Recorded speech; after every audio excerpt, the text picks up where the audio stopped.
¿Cómo te va, Eduardo? Buen día. ¿Cómo estás, Hernán? Buen día. Bien, todo muy bien. Terrible, hoy una temperatura que directamente nos va a acercar a la brasa. Sí, si yo fuera creyente, rezaría para que no se corte la luz. Sí, no, bueno.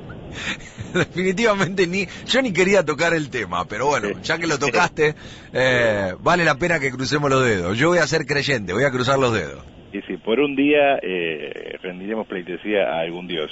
Está perfecto, pero bueno. Vamos a meternos con un pequeño balance. Me parece que amerita, ya en esta época del año, hacer un pequeño análisis de lo que fue este 2015, ¿no? Sí, vamos a hacer un balance sobre todo lo que hemos venido diciendo en esta columna y, bueno, un poco adelantar lo que vamos a hacer el año que viene. Si es que la radio y ese gentil conductor llamado Hernán no soporta un año más.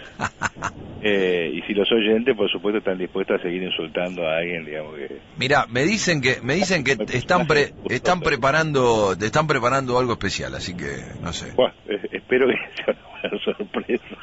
Espero que no haya ni tomates ni huevos. Claro, sí, algo así, sí. Escúchame. No, el tema es este. Si uno piensa este año, digamos, evidentemente cuando empezamos este año dijimos, bueno, este es un año importante en el tema de la transición del fin del bonapartismo, es decir, del fin de un tipo de gobierno que es el resultado de un empate social producto de una crisis que no se resolvió a favor de la burguesía en forma inmediata, pero que tampoco fue resuelta por el resto de la sociedad, por la clase obrera y otras fracciones, a su favor. Sí. Eso es un empate social, y eso es lo que Marx denominaba clásicamente bonapartismo. El kirchnerismo es eso. Lo que estamos viendo en toda América Latina es la tendencia a la erosión y a la caída de los bonapartismos. Hay algún caso que resiste mucho más que otros en ese degradé, digamos, kirchnerismo, chavismo, Correa, Evo, digamos, en ese degradé, digamos, Evo está en una situación de mayor fuerza, Correa está ahí, el chavismo está en una crisis, podríamos decir, terminal, y el kirchnerismo se ha ido. Lo que está claro todavía, sobre todo no está claro todavía en la actuación del gobierno actual, es si la construcción social que dio lugar a ese empate se ha ido, y la sensación que da por las medidas que toma Macri, la forma en que operó la apertura del cepo, etcétera, sí, las promesas que tiene de no levantar esto y aquello, esa construcción social que llegó en el 2001 llegó para quedarse. Llegó para quedarse de la mano de un gobierno que en principio no se postula como bonapartista y no aparece ser un gobierno bonapartista, entre otras cosas porque no tiene poder social para eso. No expresa el empuje de, como era el kirchnerismo, sino que expresa esos intereses ya instalados que están tratando de reubicarse en el contexto de una crisis que es obvia y evidente. Es decir, la economía argentina está en una situación muy complicada, muy complicada. Y hasta ahora lo que estamos viendo es el mantenimiento de una situación en un contexto político más favorable que parece permitirle al gobierno Macri por lo menos estabilizar algunas variables en forma inmediata. Esto va a continuar, vamos a ver, es probable que la clave de todo esto es el tema del endeudamiento. Entonces, lo que podría sintetizar este año es la tendencia al agotamiento de una situación bonapartista y de una situación de crecimiento económico falso y de una supuesta abundancia falsa, bajo la ilusión de la entrada de esos recursos excedentes que son la renta agraria. Es decir, este año hemos vivido estos 10 años de la renta agraria. Es una situación bastante excepcional porque la Argentina dejó de vivir en sentido estricto de la renta agraria allá por los años 40-50. Desde los 50, por lo menos hasta la llegada de Néstor, la forma en que el capitalismo argentino compensó su atraso relativo no fue la renta, sino fue el endeudamiento, la devaluación, la inflación. Nos estamos acercando probablemente a una fase parecida a la de los 90. Parecida a los 90 quiere decir donde el motor de la economía argentina va a ser el endeudamiento. Lo que termina ahora es esta fase, y este año ha sido la transición entre una fase apoyada en la renta y una fase apoyada en el endeudamiento. ¿Qué significa esto para este balance del año?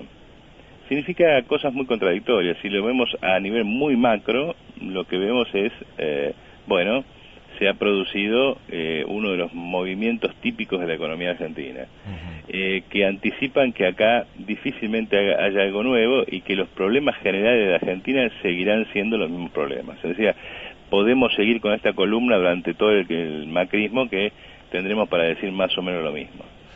En términos más finitos, en términos de lo que cambia, ya no a nivel tan genérico como el conjunto de la historia argentina, sino a nivel de la vida cotidiana y de la vida política inmediata, es bastante más sustancioso. Es decir, acá sí que efectivamente se han producido una serie de cambios muy importantes. Sí. Por empezar, digamos, tenemos un actor en la sociedad argentina, el peronismo, que se ha fragmentado, desmembrado, algunos dicen hasta desaparecido, pero que ha entrado en una fase de crisis y de fragmentación, donde, digamos, donde se muestra más que nunca qué es hoy el peronismo. El peronismo tradicionalmente era una fracción de la burguesía mercado internista aliado con el eje movilizador, lo que Perón llamaba la columna vertebral, que era el movimiento obrero. El movimiento obrero hoy está con Macri, y si no está con Macri lo estará, y si no, no estará con nadie. Digamos, la identificación movimiento obrero y peronismo es una identificación que se ha perdido. En realidad el peronismo hoy es un conjunto de caciques, donde el aparato del Estado juega un lugar central. La novedad para ese sistema que otorga el poder al cacique que maneja los fondos de Estado, y de ahí que la gran cacica era Cristina, porque tenía la gran caja, digamos, manejaba el Estado más grande. Ese aparato se ha fragmentado, no tiene el apoyo del Estado, y ahora la incógnita es si sobrevive algo de eso sin el apoyo del Estado. Básicamente se ha quebrado esa relación con el Estado a todos niveles, y se ha quebrado a nivel del Estado nacional, pero también a nivel de estados provinciales, y sobre todo se ha quebrado a nivel de ese gran aparato clientelar que es el conurbano de Buenos Aires. En consecuencia, eso entra en un magma en ebullición en el cual hay que ver qué es lo que sale, y la gran incógnita es qué es la cámpora socialmente. Es decir, si la cámpora puede sobrevivir fuera del Estado o no. Por lo que venimos viendo, da la impresión de que no. Da la impresión de que carece de capacidad de acción. Sí. De hecho, digamos, no ha podido hilvanar ninguna respuesta ni ningún apoyo para sostener el aparato con el cual Cristina pensaba perpetuarse después de dejar el gobierno. Es decir, esos famosos entes autárquicos y sectores del Poder Judicial, en el cual ella ha metido prácticamente a gente de la cámpora por todos lados. Eso se va cayendo. Hasta ahora lo único que queda es esta muchacha, la Procuradora General de la Nación. Sí, Gil Cerró. Que veremos cuánto dura. El caso más, digamos, más payasesco es el de Sabatella, que amenazó con atrincherarse y renunciar, y vino el juez y le dijo que se vaya, y dice, bueno, si el juez me dijo que me vaya, me voy. Y no se vieron ni a las huestes de la cámpora, ni a los de su propio partido, ni siquiera a los empleados de su propio partido del AFCA salir a formar una columna humana y esperar los tanques allí, estilo Primavera de Praga. Es decir, da la impresión de que todo esto se va descomponiendo rápidamente. La cuestión es qué va a pasar entonces con todo lo que la cámpora había logrado enhebrar en relación al Estado, básicamente con todo lo que en su momento fue el movimiento piquetero. Es decir, ahí empieza a aparecer un lugar vacante. ¿Quién se va a hacer cargo de las demandas de esos sectores? Y por otro lado, el paso a la oposición del kirchnerismo da lugar a una serie de ilusiones. Si el kirchnerismo efectivamente es algo y la oposición construye algo, tendremos un escenario. Si, como yo pienso, es prácticamente nada y no creo que quede mucho de eso, tendremos otro escenario. Pero el efecto que ya ha causado en relación al mundo de la lucha popular, etcétera, etcétera, es la fragmentación y la tendencia a la descomposición de los agrupamientos que en su momento encarnaron la lucha social. De hecho, digamos, ya se ha producido en ese mundo que va de Stolbizer a Del Caño, se ha producido un enorme realineamiento de fuerzas. Por empezar, por ejemplo, Stolbizer ha terminado casi de cabeza en el macrismo. Bueno, a ver, si uno toma como referencia a Gerardo Milman, integrante de su sector político, que ya es funcionario del gobierno de Mauricio Macri, está claro, ¿no? Sí, sí, porque Stolbizer en realidad lo que dijo es: yo personalmente no. Claro. Pero el espacio va a estar presente. Lo que significa eso, digamos, hay como una especie de tendencia a ingresar al macrismo, y el macrismo, si las cosas, digamos, suceden más o menos bien, más o menos bien, que si esto no estalle, más o menos empieza a organizar las cosas, va a ser lo mismo que sucedió en la ciudad de Buenos Aires. Finalmente el macrismo terminó estructurándose con gente que fue absorbida de un montón de espacios, que terminaron, digamos, siendo macristas puros y duros, proviniendo del peronismo, del radicalismo, etcétera, etcétera. Con lo cual, si la cosa funciona más o menos bien, lo que vamos a ver es una creciente integración al PRO de buena parte del personal político de la oposición, de Massa, de Stolbizer. En el caso de Stolbizer probablemente la absorción sea, digamos, sin mucho para quedar afuera. En el caso de Massa, si tiene capacidad de resistencia, la absorción sea más pautada, más acordada, pero una tendencia es esa, hay que ver si se cumple, pero una tendencia es esa. Por el otro lado, vemos un montón de organizaciones que quedan en banda, o sea, que estaban ligadas a la Cámpora o ligadas al kirchnerismo, que quedan en banda. Por ejemplo, ¿qué pasará con Milagro Sala y...? Bueno, ahí está a pleno, ¿no? En un acampe en la municipalidad de Jujuy, ¿no? En la plaza central de Jujuy. Están de acampe prácticamente desde que se inició la gestión de Morales. Claro, y eso plantea un problema para la izquierda. O sea, ¿eso hay que apoyarlo o no hay que apoyarlo? Bueno, la izquierda me parece que ya tiene algunos problemas bastante complicados. Creo que... Ahí vamos para rematar el final del año, me parece interesante esto, quería hacer un paneo por el resto para ir a ese puntito, digamos, que es el que más le molesta a uno, por lo menos.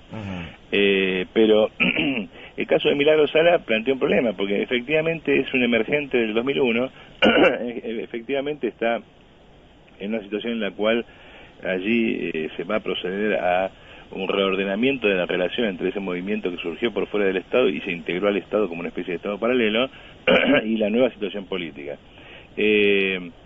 La posibilidad, ahí lo que seguramente van a perder es todo el aparato político que se armó en torno a Milagro Sala. Lo que no queda claro es si el desarme de ese aparato político conlleva el desarme de la estructura social que está detrás de eso. Y obviamente uno como tipo de izquierda tiene que preocuparse por esa estructura social. ¿Qué quiere decir?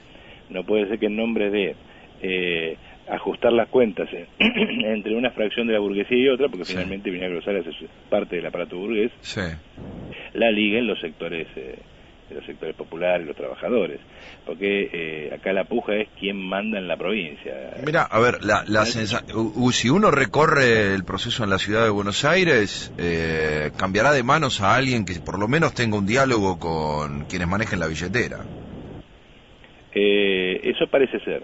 Sí, o sea, y además desde el punto de vista político me parece lógico. Digo, después podamos discutir cualquier cuestión ideológica si querés, pero políticamente, si todo ese sector se queda colgado del pincel porque una referente, una líder del sector decidió avanzar en un proceso en el que ya la política queda de lado y es todo relacionado con una suerte de batalla, digo, me parece lógico que aparezca un dirigente que tienda algún tipo de puente para que todo ese sector social no quede colgado del pincel. Yo lo que en ese punto pienso, y me parece que es lo que uno debería puntualizar, es esto, ¿cuál fue el rol de Milagro Salas? Y por eso si tenemos que defenderlo o no. Y el rol de Milagro Sala fue domesticar, encolumnar a todo el movimiento piquetero detrás del Estado y actuar como una fabulosa máquina de represión social. Por lo tanto, no tengo ningún interés en defender a Milagro Sala ni al grupo en torno a ella, que efectivamente no es más que el resultado de la descomposición política del movimiento piquetero y no precisamente resultado de un proceso de avance de las fuerzas populares. Obviamente, como el que va a hacer eso es gente que todavía tenemos que ver si cumple sus promesas de no ajuste y cosas por el estilo, lo cual es discutible. Entonces, en ese sentido digo, acá hay un problema que hay que mirar con cierto cuidado. No sea cosa que por rechazar a Milagro Sala terminemos creando el caldo de cultivo para un ajuste furioso en Jujuy. Se produzca o no se produzca es otra discusión, pero digo, una de las cosas que ha producido este agotamiento del ciclo y este cambio político es que vamos a ver a Macri en situaciones que son ambiguas, a Macri, al macrismo y a todo su entorno, donde por un lado al desarmar al kirchnerismo se desarma también un aparato político de dominación muy férrea, de control de las masas muy férrea, pero que no se produce ese desarme para construir una fuerza popular. Por lo tanto, una cosa es, no vamos a apoyar a los kirchneristas ni vamos a salir a defenderlos, estilo agrupamientos que han llamado a movilizarse por Sabatella, por ejemplo, o a defender a Cristina contra el acoso judicial, ¿no? Como si que Cristina vaya presa o no vaya presa tenga que ver con que la población argentina que conquistó ciertos derechos los mantenga o no los mantenga. Sí. Son cosas distintas. Milagro Sala es parte del aparato represivo y como tal, si la sacan de allí y se desarma esa situación, no tengo ningún problema. Es más, me parece un avance para las fuerzas políticas de izquierda. Lo mismo si Cristina va presa. Bueno, a ver, habrá que ver en qué sintonía están las fuerzas políticas de izquierda, ¿no? Bueno, y eso nos lleva al último punto. Sí. Porque vos fíjate que de los dos lados del espectro político se están produciendo fragmentaciones. Porque la aparición del macrismo lo que produce es una fragmentación en la burguesía. La última etapa de Cristina logró una situación en la cual la burguesía en su conjunto empezaba a unirse en contra de ella. Desde el momento más álgido, más importante del bonapartismo, en que toda la burguesía estaba con el kirchnerismo, 2006, 2007, sí, al último año en el cual prácticamente ningún agrupamiento burgués defendía al gobierno kirchnerista. Sí, ahí tenés toda una parábola que realiza la política kirchnerista de ser el gran centralizador de la burguesía a ser un obstáculo para el conjunto de la burguesía, para todas las fracciones. Obviamente todas esas fracciones veían en el ascenso de Macri la posibilidad de festejar porque para sus diferentes intereses Macri significaba la salida del kirchnerismo. Lo que estamos viendo ahora es precisamente una tendencia a la fragmentación, a la aparición de fracciones burguesas que en oposición a Macri. Y en oposición por derecha, lo que sería paradójico porque se supone que Macri era la derecha. Sí. Insisto, hay que escuchar a los economistas de estilo expert para darse cuenta que hay una fracción que empieza a darse cuenta que Macri llegó al gobierno y no está dispuesto a destruir todo lo construido bajo el aparato kirchnerista y por lo tanto no está dispuesto a hacer los ajustes que se supone que la fracción más a la derecha estaría dispuesta a hacer. Es decir, por ahora se quejan de la viabilidad o no del método elegido para encarnar la crisis, para encarar la crisis, es decir, se quejan del gradualismo. Pero ahí hay un elemento de ruptura. Veremos qué pasa. Por el otro lado, del otro punto del espectro político, en la izquierda revolucionaria, tenemos una ruptura todavía más abierta. Sí.